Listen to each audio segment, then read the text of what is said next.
How to use Google Translate on WhatsApp. Hello everyone, this is Max. Welcome back to another tutorial video. So let's start without wasting any time.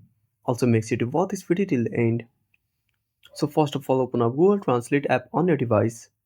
If you don't have one, go to the Play Store. Now tap on the search icon and search for Google Translate. Now simply install this application. After installing, simply tap on open. Now tap on profile at the top right corner. Now simply tap on settings.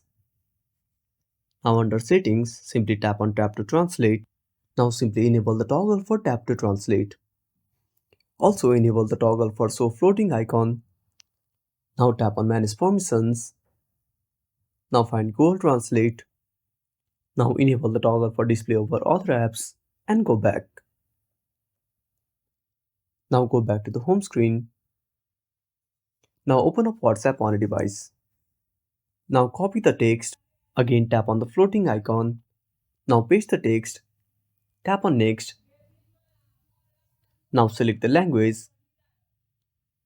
And that's it. Thanks for watching. Make sure to subscribe our channel and hit the bell icon. See you in the next video.